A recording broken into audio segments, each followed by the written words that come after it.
Hello students, welcome to Vision Pharmacy. In this current video, we are going to study about prescription. So before we start with our today's video, I like to request one and all to please like, subscribe and share the link of YouTube channel with your friends. So let's begin. In our today's video, we are going to study about definition and parts of prescription, then handling of prescription, as well as errors that commonly occur in prescription. So let's begin with definition and parts of prescription.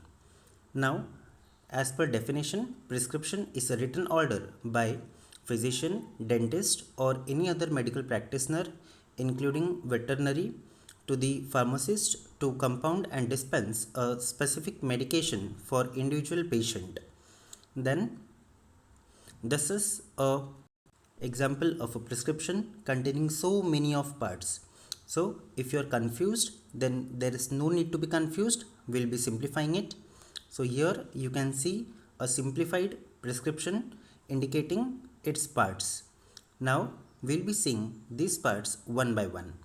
So the first one, that is date of the prescription. Date of the prescription should appear at the top of the prescription. It helps the pharmacist to find out the date of prescribing and date of prescription for filling the prescription. Also, the prescription which prescribes narcotic or other habit forming drug must bear the date so as to avoid the misuse of prescription if it is present by the patient a number of times for dispensing. Then the next one, that is name, age and weight of the patient. So the name, age and weight of the patient should be written in this part. So this is important for identification purpose. It can be sometime be helpful for dose calculation for children's. Then coming to next one, superscription, that is it is represented by symbol Rx. So Rx means take, though it's a Latin word which means you take. So it is in older days the symbol was considered to be originated from the sign of Jupiter or god of healing. Basically the writer of the prescription praying to the god to get the patient well soon. Then the next one is inscription. It is main part of the prescription order containing the names and quantities of the prescribed ingredient. The name of each ingredient is written on a separate line along with its quantities.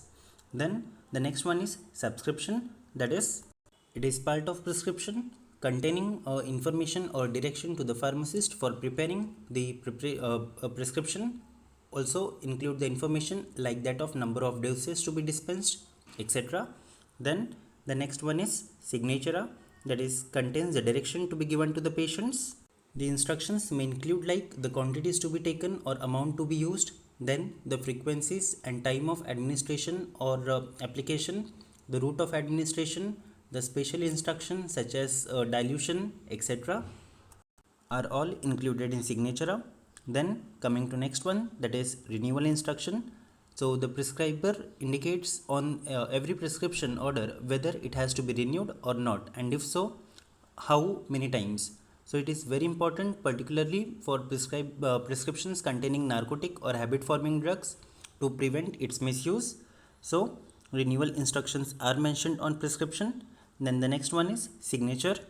The signature is the part of prescription that contains the signature of the physician or the medical practitioner who has written the prescription. Then coming to next one, registration number and the seal, that is the part of prescription that is bearing a registration number of the medical practitioner. So generally it is in the form of stamps, so which are applied on the prescription. So I hope now you are clear with all the parts of prescription or all the terms which are included in parts of prescription.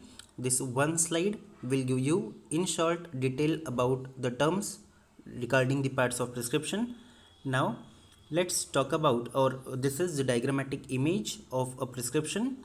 So here you can see clearly. Then coming to next one, that is handling of prescription. So the following procedure should be adopted by the pharmacist while handling the prescription for compounding and dispensing.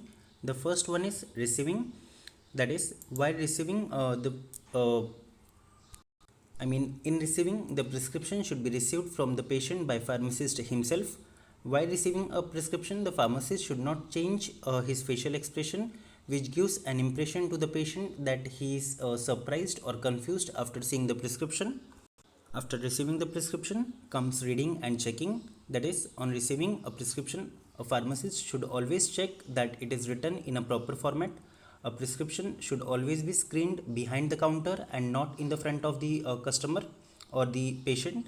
And in case of any doubt regarding the prescription ingredients or direction, the pharmacist should consult the other pharmacist or the prescriber. However, he should not discuss anything with the patient.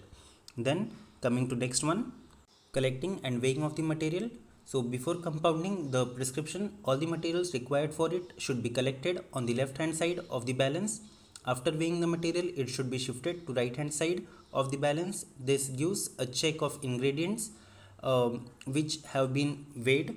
Also, while compounding, the label of every stock bottle should be read at least 3 times in order to avoid any error. So this reading has to be done, that is first time when taken from the shaft or the drawer, second time when the contents removed for weighing and measuring, and third time when the containers are returned back to its proper place. Then coming to next one, that is compounding, labeling as well as packaging. Compounding should be carried out at neat place. All the equipments, measures, etc. that are required should be thoroughly cleaned and dried. Only one prescription should be compounded at one time in order to avoid any sort of contamination. Then the compounded medicament should be filled in a suitable container depending on its quantity and use.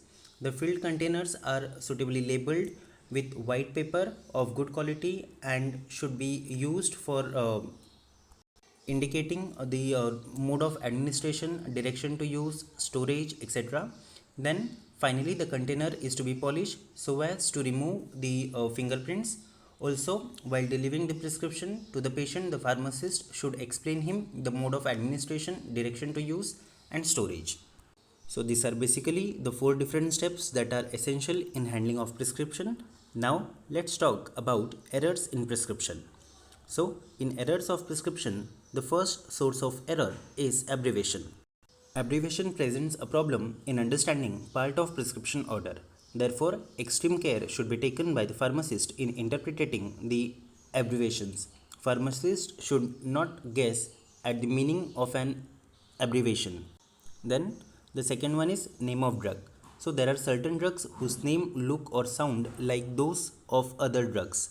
Some of the example of such drug is digoxin and digitoxin. Therefore, the name should be clearly mentioned on the prescription, and in case of any confusion, the pharmacist should contact to the prescriber. Then the next one is strength of the preparation. The strength of the preparation should be stated by the prescriber very clearly. It is essential when various strength of a product are available in the market. Then the next one is dosage form of the prescribed drug. Many medicines are available in more than one dosage form, like that of liquid, tablet, capsules, etc. Therefore, its proper dosage form has to be mentioned by the prescriber. Then the next one is dose. Usually high or low dose should be discussed with the prescriber.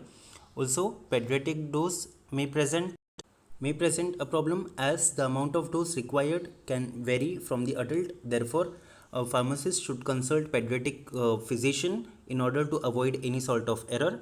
Then coming to next one, instructions to patients. Sometimes instructions for the patient which are given in prescription are incomplete or omitted. Also, the quantity of drug to be taken, the frequency and the timing of administration, and route of administration should be clearly given in the prescription so as to avoid any sort of any confusion. Then last source of error is incompatibilities. That is, it is essential to check that there is no pharmaceutical or therapeutic incompatibility in the prescription prescribed. That is, whatever medicines are prescribed for a patient, they do not interact with each other and do not produce any harm to the patient. Then, for example, certain antibiotics should not be given with meal since it significantly decreases the absorption of drug. Therefore, a clear indication has to be given to the patient. Then, so these errors can be minimized by first one, correct entry of the prescription must be ensured. Then it should be confirmed that the prescription is correct and complete. Also, a prescriber or pharmacist should be aware of look alike and sound alike drugs. Extra care should be taken while writing abbreviations. Also, workplace must be organized. Then, distraction should be reduced when possible. Also, a pharmacist should handle only a single prescription at a time. Drugs should be stored properly, taking adequate time. Then, all prescriptions should be checked thoroughly and a thorough patient counseling should be provided.